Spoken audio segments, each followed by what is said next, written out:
मुंहिंजे Facebook account तां अगरि कंहिं बि क़िस्म जो तौहीन रिसालत सां वाबिस्ता ऐं उन खां अलावा को बि एतिराज़ जोॻो अगरि को मवाद अगरि अपलोड थिए थो त मुंहिंजो उन सां को बि तालुक़ु कोन्हे। इन क़िस्म जूं सॼी सिंध मां हिन वक़्तु हज़ारनि जी तादाद में जेको आहे पोस्टूं अपलोड थियनि पियूं ऐं जेका हिकिड़े क़िस्म जी वेव जेका हली आहे, ख़ौफ़ जो आलम आहे समूरी सिंध में पढ़ियल लिखियल तबिके में, ऐं जेके हमेशह हक़नि जे लाइ जेके आवाज़ उथारींदड़ जेके माण्हू आहिनि, जेके धुरियूं आहिनि, ऐं उहे सभु हिन महिल ख़ौफ़ में वरितल आहिनि त किथे ईअं त नाहे त असांजो अकाउंट हैक करे उन ते जेको आहे तौहीन रिसालत ऐं मज़हब सां वाबिस्ता या इंतिशार फैलाईंदड़ कोई बि मवाद अपलोड करे ऐं असांखे सिर्फ़ु ऐं सिर्फ़ु जेको आहे त हिकिड़ी पोस्ट अपलोड थियण जो जवाज़ ॼाणाए करे असांखे क़तलु कयो वेंदो। जी त मुंहिंजो नालो माशूक अली आहे। अव्हां मुंहिंजो यूट्यूब ऐं फेसबुक ॾिसी रहिया आहियो। हिन वक़्तु समूरी सिंध में जेका ख़ौफ़ वारी सूरत हाल आहे उन हक़ीक़त में मूंखे बि ख़ौफ़ में मुब्तला करे छॾियो आहे। ऐं जेका मूंसां ख़ौफ़तारी आहे, जेको मूंखे ख़ौफ़ आहे, उहो हिन वक़्तु समूरी सिंध में जेको आहे त पखिड़ियल आहे। उहो छो पखिड़ियल आहे? ॿ ॾींहं अॻु में जेको उमरकोट ज़िले सां वाबिस्ता जेको हिकिड़ो नौजवान जेको डॉक्टर आहे, डॉक्टर शाहनवाज़ कुंभर, जंहिंखे जेको आहे तौहीन रिसालत जे जेको आहे त इल्ज़ाम में पुलिस इनकाउंटर में क़तलु कयो वियो। हाणे मामिलो छा आहे? ॿ ॾींहं अॻु में जेको आहे त हिकिड़ो मामिलो जेको आहे समूरी सिंध में सोशल मीडिया ते जेको वायरल थी वियो त शहनवाज़ शाह नाले सां हिकिड़ो जेको अकाउंट आहे जंहिं ते जेको आहे त तौहीन रिसालत जे हवाले सां जेको आहे त कुझु मवाद अपलोड कयो वियो, स्टेटस जेके अपलोड कया विया, ऐं इन में को बि शक कोन्हे, इन में का बि ॿिटी राय कोन्हे, इन में को बि जेको आहे कंप्रोमाइज़ कोन्हे त हुज़ूर मवाब हज़रत मोहम्मद सल्लल्लाहु अलैहि वसल्लम जे तौहीन नौज़ बिल्ला नौज़ बिल्ला नौज़ बिल्ला उन जे तौहीन जे बारे में जेको सोचण बि जेको आहे त हिकिड़ो वॾो गुनाह कबीरा आहे। उन जे बारे में कोई बि कलमा गो जेको आहे तसवर बि कोन थो करे सघे त आकाए दो जहान हज़रत मोहम्मद मुस्तफ़ा सल्लल्लाहु अलैहि वसल्लम जे जेको आहे त बारे में अगरि कोई बि शख़्स, ख़्वाह उहो हिंदू हुजे, मुस्लमान हुजे, कंहिं बि मज़हब सां उनजो ताल्लुक़ु हुजे, अगरि कोई बि गुस्ताख़े रसूल अगरि का गुस्ताखी करे थो त उनखे कंहिं बि सूरत में बख़्श करणु जेको आहे त हिकिड़े ईमान जे जेको आहे त ख़तरे में पवण जो सबूत आहे, हिकिड़े ईमान न हुजण जो सबूत आहे। उनखे क़तई तौर ते बख़्श या माफ़ नथो करे सघिजे। पर गॾोगॾु इहा बि जेको आहे असांखे सम्झण जी ज़रूरत आहे त इस्लाम में असांखे छा अहकामात आहिनि। अगरि अहिड़े क़िस्म जो को बि मामिलो थिए थो, अगरि को बि गुनाह अगरि को बि माण्हू करे थो, अगरि कंहिंखां बि अहिड़े क़िस्म जी का ख़ता थिए थी त उन जे लाइ इस्लाम में असांखे छा हुकुम थियल आहे? छा इस्लाम में असांखे इहो हुकुम ॾिनो वियो आहे त अगरि कोई बि तव्हां वटि का बि ॻाल्हि अगरि करे थो, अगरि का वावेला थिए थी, अगरि को बि इल्ज़ाम कंहिंजे मथां लॻे थो त तव्हां उन इल्ज़ाम जे तइ ताईं वञण खां अॻु, उन जी जेको आहे त जांच पड़ताल करण खां अॻु तव्हां उन माण्हू खे जेको आहे त उन इल्ज़ाम जे ज़मरे में आणे तव्हां उनखे क़तलु करे छॾियो। ठीक अहिड़ी तरह उमरकोट ज़िले सां वाबिस्ता डॉक्टर शहनवाज़ कुंभर सां जेको वाक़ियो पेश आयो आहे। शहनवाज़ कुंभर जे हवाले सां जेको गुज़िरियल ॾींहुं जेको सिंध असेंबली जे फ्लोर ते जेको आहे त मिनिस्टर जेको आहे सिंध पाकिस्तान पीपल्स पार्टी सां वाबिस्ता जेको मिनिस्टर आहे सरदार शाह जेको उन जेको ख़ुलासो कयो आहे, उन जेको ॻाल्हायो आहे, उन जे ॻाल्हाइण खां बाद में समूरी दुनिया में जेको आहे त हिमल सवाल जेको आहे त पैदा थिया आहिनि। ख़ासि तौर ते सिंध में हर ज़ीशऊर माण्हू सोचण ते मजबूर थियो आहे त छा शहनवाज़ कुंभर सां वाकई का ज़्यादती थी आहे? शहनवाज़ कुंभर जो जेको क़तलु आहे मावराए अदालत क़तलु आहे। शहनवाज़ कुंभर खे बग़ैर जांच जे, बग़ैर तस्दीक जे, बग़ैर कंहिं हतमी जेको आहे मरहले में पहुचण जे जेको आहे त उन सां जेको आहे त जेको आहे हिकिड़ो ज़्यादती या ज़ुल्म या नाहक कयो वियो, उनखे क़तलु कयो वियो। हक़ीक़त में जॾहिं इहो मामिलो पैदा थियो, सरदार शाह जे बकौल जेके उन ॻाल्हायो आहे उहे मां तव्हां ते पहुचायां थो त उन जेको ॿुधायो आहे त उमरकोट ज़िले सां वाबिस्ता डॉक्टर शहनवाज़ जेको आहे इंतिहाई हिकिड़ो होनहार ऐं पढ़ियल लिखियल ऐं होशियार शागिर्दनि में शुमार थींदड़ जेको मेडिकल जो स्टूडेंट हुयो, मेरिट ते जेको आहे त उन्हनि जेको आहे डिग्री हासिलु कई ऐं उन खां बाद में 2020 में जेको आहे त जेको ख़ुलासो थियो आहे, जेका ॼाण मिली आहे त 2020 में जेको आहे इन नौजवान खे जेको आहे ज़हनी परेशानी में जेको आहे मुब्तला हुजण सबबु जेको आहे इहो ज़हनी ऐं नफ़्सियाती दबाव जो शिकार हुयो ऐं जेको आहे डाओ जेको आहे अस्पताल मां जेको आहे उनजो इलाजु हलंदड़ हुयो। अॼुकल्ह न 2020 मां जेके रिपोर्ट्स जेके मंज़रियाम ते आयूं आहिनि ऐं 2020 में जेको उनजो जेको आहे इलाजु हलंदड़ हुयो, उन खां बाद में जेको आहे त काफ़ी टाइम जेको आहे पंहिंजे फैमिली में प्रॉब्लम हुया ऐं उन खां पोइ जेको आहे त हीउ कुझु टाइम अॻु में जेको आहे त शहनवाज़ शाह नाले सां हिकिड़ो अकाउंट हुयो जंहिंजे मथां जेको आहे त जेको आहे हिकिड़ो गुस्ताखाना जेको आहे त मवाद जेको आहे हिकिड़ो अपलोड कयो वियो। उन खां बाद में उन्हनि माण्हुनि इलाइक़े जे माण्हुनि जेको पाण मुरादो जेको हिकिड़ी तस्दीक कई आहे त हीउ जेको अकाउंट आहे शहनवाज़ शाह जेको अकाउंट आहे, शहनवाज़ कुंभर जेको डॉक्टर आहे उन जो अकाउंट आहे, उनजो जेको आहे हैंडल जेको आहे उहो आहे, उनखे हलाईंदड़ उहो आहे। उन्हनि पाण मुरादो जेको आहे इहो करे पाण में वेही करे जेको आहे सभिनी माण्हुनि मजमूई तौर ते जेको आहे त वञी पुलिस में फ़रियाद दाख़िल कई। पुलिस जेको आहे इन मामले खे जेको आहे संजीदगी जो मुज़ाहिरो कंदे FIR दाख़िल कई। FIR दाख़िल करण खां बाद में छा थियणो हुयो त FIR दाख़िल थियण खां बाद में उन माण्हू खे गिरफ़्तार करणो हुयो। सरदार शाह बि इहा ॻाल्हि कई त जॾहिं मां उतां जे इलाइक़े जो जेको आहे MP आहियां त मूंसां जेको आहे त SSP जेको आहे कॉन्टेक्ट कयो। मां जेको आहे उनखे जेको आहे हुकुम ॾिनो त बिल्कुलु जेको आहे इहो जेको मामिलो थियो आहे तव्हां इन माण्हू खे जेको आहे त जांच कयो, ट्रेस आउट कयो, किथे आहे, इनखे गिरफ़्तार करे जेको आहे इनखे पाण वटि रखो त इनखे जेको आहे त मुल्क जी जेका अदालत आहे, जेको फ़ैसिलो कंदड़ जेका जॻह आहे, अदालत आहे, उते उनखे पेश कयो वेंदो ऐं पाकिस्तान जे आइन ऐं शरीयत मूजिबि जेको उनजे मथां अगरि साबित थिए थो त उनखे सज़ा ॾिनी वेंदी ऐं हुनजी जेको फैमिली आहे उनखे तव्हां प्रोटेक्शन ॾियो। मतां जेके माण्हू जिन खे जेके जज़्बात में आहिनि, जिन खे जेको आहे त हिनमहिल गुस्सो आहे तौहीन रिसालत जे हवाले सां जेको आहे त उहे माण्हू मतां उनजी फैमिली खे को नुक़सानु पहुचाइनि।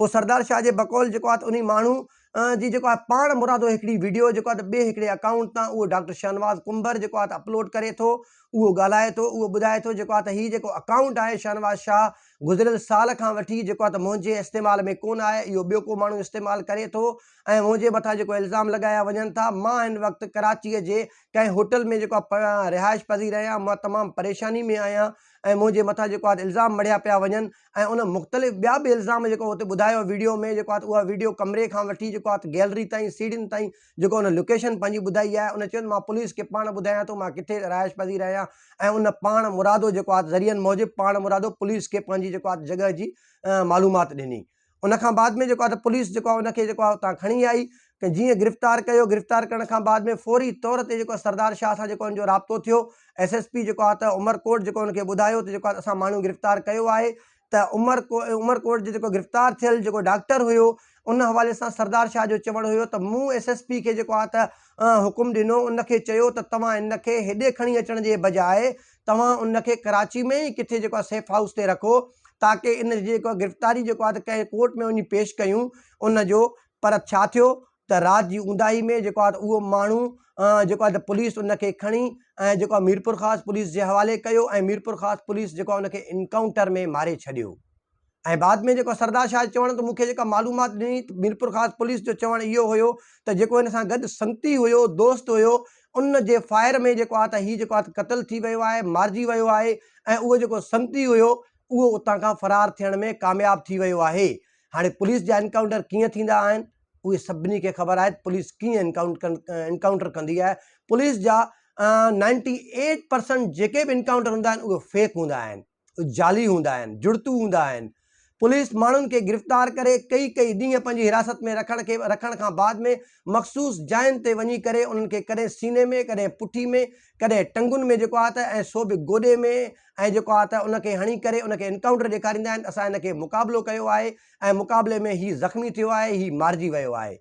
हाणे जॾहिं पुलिस जे एनकाउंटर में जेको हिकिड़ो माण्हू मारिजी वञे थो उन खां बाद में जेको आहे त हिकिड़ो पढ़ियल लिखियल जेको आहे तबिको आहे पुलिस डिपार्टमेंट में सभु बि जाल ऐं जेको आहे नालाइक माण्हू कोन आहिनि, उन में पढ़ियल लिखियल माण्हू बि मौजूदु आहिनि। जीअं DIG जेको आहे त जावेद जसकानी साहब आहिनि, पढ़ियल लिखियल माण्हू आहिनि, अदीब आहिनि, शाइर आहिनि ऐं किताब लिखियल आहिनि उन्हनि जा अदब जे हवाले सां, इंसानियत जे हवाले सां। ऐं उहो माण्हू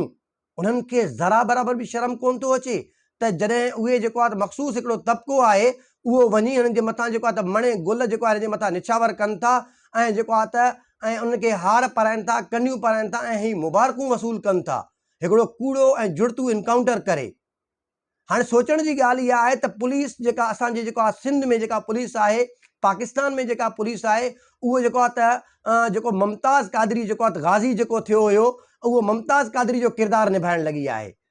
तव्हांखे यादि हूंदो सलमान तासीर जेको आहे त गवर्नर हुयो पाकिस्तान पीपल्स पार्टी सां तालुक़ु रखंदड़, उनखे जेको आहे तौहीन रिसालत जे इल्ज़ाम में उन जे गार्ड जेको आहे त उनखे गोली हणी मारे छॾियो हुयो। उन खां बाद में 2 ॾींहं अॻु में 3 ॾींहं अॻु में जेको बलोचिस्तान जे कोयटा शहर में जेको आहे तौहीन रिसालत जे इल्ज़ाम में हिकिड़ो जेको आहे त मुलज़िम हुयो जंहिंखे पुलिस गिरफ़्तार कयो अब्दुल अली जेको उनजो नालो हुयो, उनखे जेको पुलिस गिरफ़्तार करे जेको लॉकअप कयो। जेल जे लॉकअप में, पुलिस थाणे में जेको पुलिस एहलकार ड्यूटी ते मौजूदु आहे, तैनात आहे, उहो उनखे गोली हणी मारे छॾे थो। पर सोचण जी ज़रूरत इहा आहे त अगरि उन्हनि माण्हुनि तौहीन रिसालत कई आहे त उन्हनि खे कंहिं बि सूरत में बख़्श न करणु घुरिजे, न कयो वेंदो। पर उन्हनि खे सज़ा ॾियण वारा मां केरु थींदो आहियां, तव्हां केरु थींदा आहियो, ऐं इहे पुलिस एहलकार केरु थींदा आहिनि, ऐं इहे SSP, इहे DIG, ऐं जेको इहो जेको आहे ॾाढ़ी जेको मुंहं ते रखी करे जेके इहे मौलवी हज़रात आहिनि, इहे केरु थींदा आहिनि। उन्हनि खे जेको आहे उहे गोली हणी क़तल करण जो उन्हनि खे कंहिं बि क़िस्म जो को बि हक़ न आहे। शरीयत असांखे क़तई तौर ते इहा इजाज़त कोन थो ॾिए त असां कंहिं बि माण्हूअ खे ज़ेरे इल्ज़ाम जेको आहे उनखे गोली हणी क़तल करे छॾियूं ऐं असां पंहिंजो जेको आहे फ़ैसिला, पंहिंजा फ़तवा पाण कयूं। पोइ मुल्क जूं अदालतूं छो खुलियल आहिनि? पोइ मुल्क जी अदालतुनि खे ताला हणी छॾियो। मुल्क जी अदालतूं फ़ैसिला करण लाइ वेठियूं आहिनि। तव्हां उन्हनि माण्हुनि खे जिन जे मथां इल्ज़ाम आहे, तव्हां उनखे कोर्टुनि ताईं पहुचायो। उन्हनि जे मथां जेको तव्हांजो इल्ज़ाम जेको आहे, उन्हनि जे मथां जेको बि इल्ज़ाम आहे, जेको बि मामिलो आहे, उन्हनि खे जांच करणु ॾियो, उन्हनि खे जेको आहे तह ताईं पहुचणु ॾियो। आया उहे माण्हू इन ॾोह में मुलविस आहिनि बि या न आहिनि? हाणे शाहनवाज़ कुंबर जे मामले ते ॻाल्हायूं था। शाहनवाज़ कुंबर खे सिर्फ़ु ऐं सिर्फ़ु हिकिड़े अकाउंट ते जेके स्टेटस हुया, उन जे बिना ते उनखे जेको आहे क़तल कयो वियो, उनखे गोली हणी मारियो वियो, इनकाउंटर ॾेखारियो वियो। छा मुंहिंजो जेको अकाउंट आहे, अगरि उनखे कोई बि हैक करे या कोई बि मुंहिंजी इहा मोबाइल पई किथे आहे, उनखे खणी करे कोई बि स्टेटस अपलोड करे, त छा इन मां साबित थी वियो त जेको आहे इहो स्टेटस जेको आहे मुंहिंजे अकाउंट ते आहे, इहो जेको आहे मूं अपलोड कयो आहे या मां ई जेको आहे इहो जेको आहे लिखियो आहे? पर जे अगरि उन माण्हू जेको वीडियो क्लिप हुजे हा, उन जेको ज़ाहिरी एक्ट, फिज़िकली एक्ट हुजे हा, पोइ बि चई सघिजे पियो त हीउ माण्हू जेको आहे त मुर्तकिब आहे इन ॾोह जो, तौहीन रिसालत इन कई आहे। उनखे जेको आहे कंहिं बि सूरत में जेको आहे बख़्श न करणु घुरिजे, ख़्वाह उनखे अदालत खां पहुचण खां अॻु में ई अगरि उनखे जेको आहे हालांकि थियणु न घुरिजे। पर जे अगरि जज़्बात में अची करे बि, मोहब्बत रसूल में अची करे बि, जे अगरि कोई उनखे मारे बि छॾे हा, त पोइ बि जेको आहे इन शइ जो कॾहिं बि जेको आहे असांखे जेको आहे ॾुख ऐं वाम न थिए हा, इन जे मथां कोई बि आंगुर न खणे हा, त वाक़ई जेको आहे हुई मुर्तकिब हुयो। ज़ाहिर उनजो साबित अगरि उनजो ॾोह हुजे हा हिकिड़े स्टेटस जे बुनियाद ते।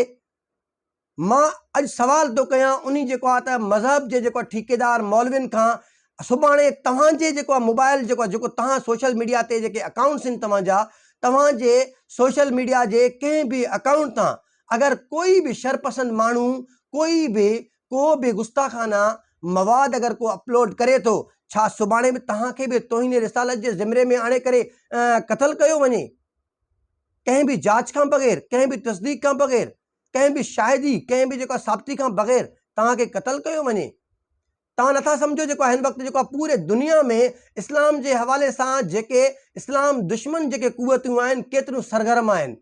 उहे बहाना ॻोल्हनि पियूं। रेडिकल इस्लाम छा आहे? शिदत पसंद इस्लाम। असांजो जेको अक्स दुनिया में जेको ठाहियो वियो आहे, असां शिदत पसंद माण्हू जेको आहे उन्हनि जी नज़रुनि में आहियूं। पर उहो छाजे करे? इहो चंद अहिड़नि माण्हुनि जे शरपसंद जेके अनासिर आहिनि, उन्हनि जे अहिड़ी हरकतुनि जे करे, अहिड़नि अमलनि जे करे पूरी दुनिया में जेको आहे इस्लाम जो जेको आहे हिकिड़ो अक्स जेको ठाहियो वियो आहे, उहो शिदत पसंद ठाहियो वियो आहे। असां शिदत पसंद जी माना छा आहे? असां बग़ैर तहक़ीक़ जे, बग़ैर तस्दीक जे, बग़ैर साबिती जे बसि फ़ैसिलो करण में देरि न आहियूं कंदा। असांखे इहो फ़ैसिलो करण जो को बि अख़्तियार कोन आहे। ऐं उन खां अलावा इन खां वधीक जेको ॾुखोईंदड़ जेको मामिलो आहे त जंहिं इल्ज़ाम जे हेठि ज़मरे में जेको आयल जेको डॉक्टर शाहनवाज़ कुंबर हुयो, उनखे जॾहिं इनकाउंटर कयो वियो, जेको मालिकनि जे बक़ौल BBC ते रिपोर्ट थियो आहे। असां BBC खे कंहिं बि नज़र सां ॾिसूं, पर हिकिड़ो क्रेडिबल इदारो आहे, पूरी दुनिया में उनजी साख आहे, उनखे ॾिठो वञे थो, उनखे ॿुधो वञे थो। त BBC ते रिपोर्ट थियो आहे, उन जे ज़रियनि जेको उनखे ॿुधायो आहे, उन जेको शाहनवाज़ कुंबर जे वेझे अज़ीज़नि सां ॻाल्हि ॿोल कई आहे, उन्हनि जो चवणु इहो आहे त जॾहिं असां शाहनवाज़ कुंबर जो जॾहिं असांखे मढ़ ॾिनो वियो, लाश ॾिनो वियो, असां उनखे कंहिं क़ब्रिस्तान में खणी वियासीं। असांखे क़ब्रिस्तान में उतां जा जेके शरपसंद माण्हू हुया, उन्हनि असांखे तदफ़ीन करणु कोन ॾिनी। हिकिड़ो इंसानु आहे, उनखां जेको बि ॾोह थियो हुयो, पर साबित बि तव्हां कोन करे सघिया उनजे मथां। साबित तव्हां वटि सिर्फ़ु महज़ हिकिड़ो स्टेटस हुयो फेसबुक जो, फेक अकाउंट जो, जाली अकाउंट जो, फेक अकाउंट जो हिकिड़ो स्टेटस हुयो। स्टेटस साबित कोन हुयो त इन माण्हू को लिखियो हुयो। हैंड राइटिंग कोन हुई जो तव्हां हुन में मैच कई हुई त जेको आहे इन माण्हू जा हथ करा आहिनि, उनजो वीडियो क्लिप कोन हुयो जंहिंमें साबित थिए हा त हीउ माण्हू जेको हिकिड़ो एक्ट करे पियो, हिकिड़ो ग़लति जेको तौहीन रिसालत सां मबनी जेको हिन जो हिकिड़ो एक्ट आहे। स्टेटस जे बुनियाद ते जाली इनकाउंटर में जंहिं माण्हू खे क़त्ल कयो वियो, क़त्ल करण खां बाद में उनखे जेको आहे आबाई क़ब्रिस्तान में, शहर जे क़ब्रिस्ताननि में दफ़न थियण कोन ॾिनो वियो, उनखे दफ़नाइण खां रोकियो वियो। बाद में उनजो चवणु इहो आहे BBC जी रिपोर्ट मूजिबि त असां जॾहिं उनजो मण खणी ज़ाती पंहिंजी जेका सहराई जेको इलाइक़ो आहे, जेको रेगिस्तानी इलाइक़ो आहे उमरकोट में, ज़ाती ज़मीन में जॾहिं उते असां दफ़नाइण वियासीं त उते बि उहे शरपसंद पहुची विया। असां खां ज़ोरी उहो माण्हू जेको आहे उहे जेका मैयत हुई, मण हुयो, असां खां फुरे करे उनजे मथां जेको आहे बाहि ॾिनी वई, पेट्रोल हारे उनखे बाहि ॾेई करे उनखे साड़ियो वियो। 50% खां वधीक उन जेको आहे त मण जो जिस्म सड़ी वियो। असांखे ज़रे बराबरि बि को जेको आहे त माना अहसासु कोन आहे त असां कंहिं इंसान खे जेको आहे त क़त्ल बि कयोसीं ऐं उनखे बाहि ॾेई साड़ियूं पिया। अगरि असांखे हक़ीक़त में जेको आहे त मां मादरत ख़्वाह आहियां उन्हनि माण्हुनि खां जेके हिन वक़्तु जेको आहे त पाण खे जेको आहे त दानिश्वर बि सम्झनि पिया ऐं इस्लाम दोस्त बि सम्झनि पिया ऐं शऊरमंद बि सम्झनि पिया, उहे छो चुप आहिनि, छो ख़ामोश आहिनि? माना इन मां साबित थी वियो असां तव्हां सभु जेके बि शऊर रखंदड़ माण्हू आहियूं हिकिड़ी फेक अकाउंट जी पोस्ट जी मार आहियूं। कोई बि असांजे अकाउंट सां, असांजे नाले सां को अकाउंट ठाहे करे उनजे मथां जे करे कयो वञे, को जेको आहे त को बि मवाद अपलोड करे, इंतशार फैलाइण वारो को मवाद अपलोड करे, बसि असांखे जेको आहे त गोली हणी मारियो वञे। का तस्दीक कंहिं साबिती जी ज़रूरत ई कोन्हे, मुल्क में का अदालत ई कोन्हे, उनजो को फ़ैसिलो करण जो कंहिंखे को अख़्तियार ई कोन्हे। फ़ैसिलो करण वारा बि पाण, इल्ज़ाम लॻाइण वारा बि पाण। उन सां गॾोगॾु सिंध में, ख़ासि तौर ते सिंध में, पर पूरे पाकिस्तान में पुलिस डिपार्टमेंट जेको आहे त हिनमहिल जेको आहे उहा मशकूक जेको हिकिड़ो किरदारु बणिजी वई आहे। इहे जेके मिनिस्टर आहिनि उन्हनि खे बि सोचणु घुरिजे, जेके दानिश्वर आहिनि उन्हनि खे बि सोचणु घुरिजे ऐं पुलिस थाणे ते हाणे अॼु खां बाद में कंहिं बि माण्हू सां अगरि को वाक़ियो पेश ईंदो, छा उहो पुलिस वटि वेंदो? कतई कोन वेंदो।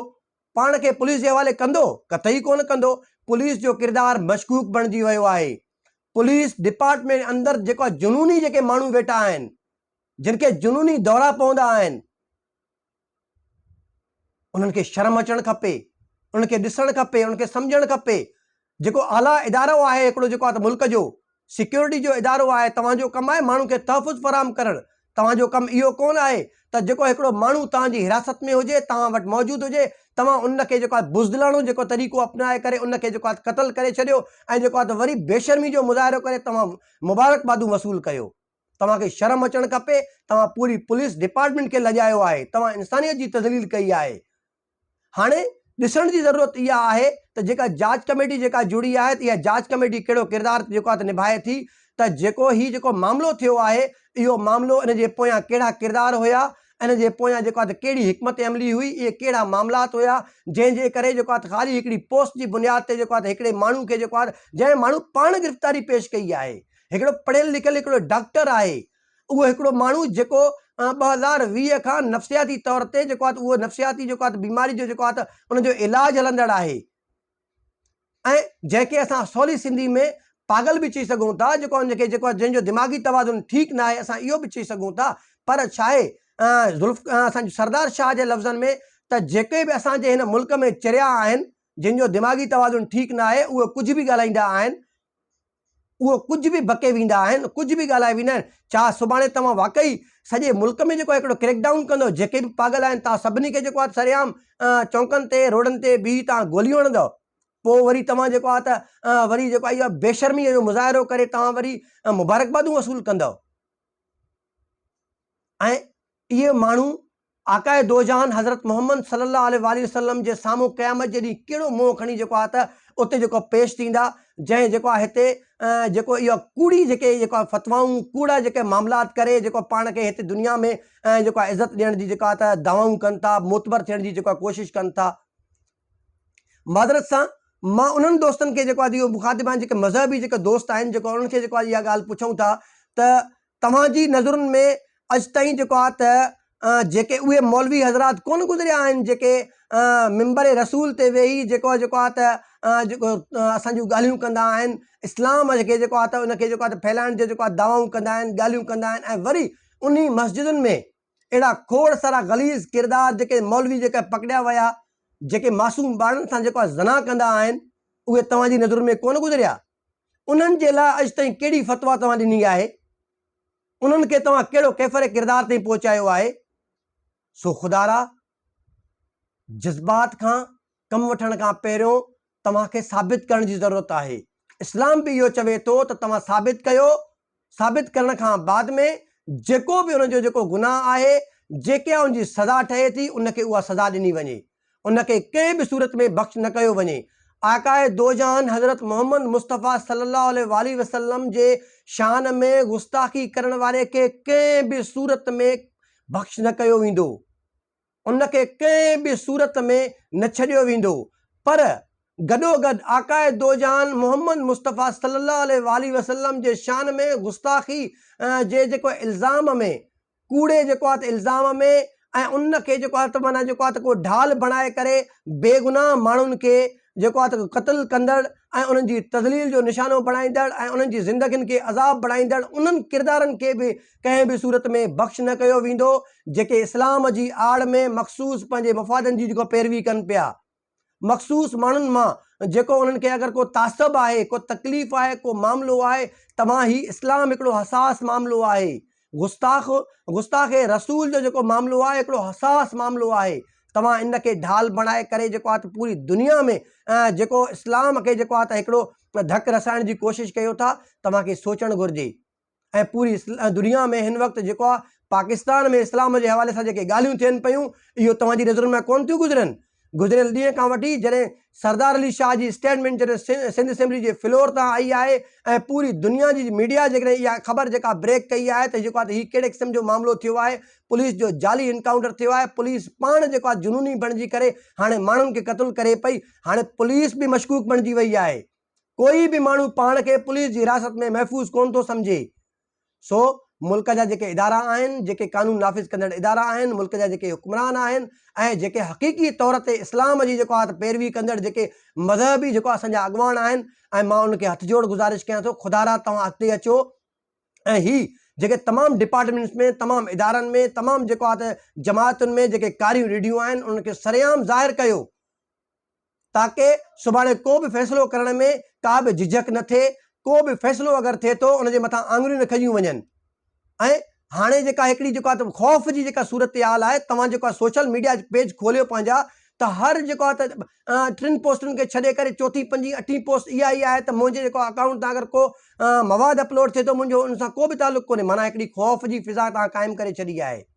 सो ख़ुदारा, इहा जेका ख़ौफ़ जी फ़िज़ा आहे, तव्हां जेको आहे त मां ख़ासि तौर ते जेको मज़हबी अॻवान आहिनि उन्हनि खे गुज़ारिश कयां थो, दस्तबस सां गुज़ारिश आहे त तव्हां महिरबानी करे तव्हां अॻिते अचो। जेका माण्हुनि में हिनमहिल जेका ख़ौफ़ जी फ़िज़ा क़ाइमु आहे, तव्हां जेको आहे त पंहिंजो जेको आहे त वेही करे सोशल मीडिया तां, मेन स्ट्रीम मीडिया तां जेको तव्हां पंहिंजो जेको आहे एलामियो जारी कयो, जेका हक़ीक़त आहे उहा जेका माण्हुनि ताईं पहुचायो, तव्हां उहा ॻाल्हायो त माण्हुनि मां जेका ख़ौफ़ जी जेका आहे हिकिड़ी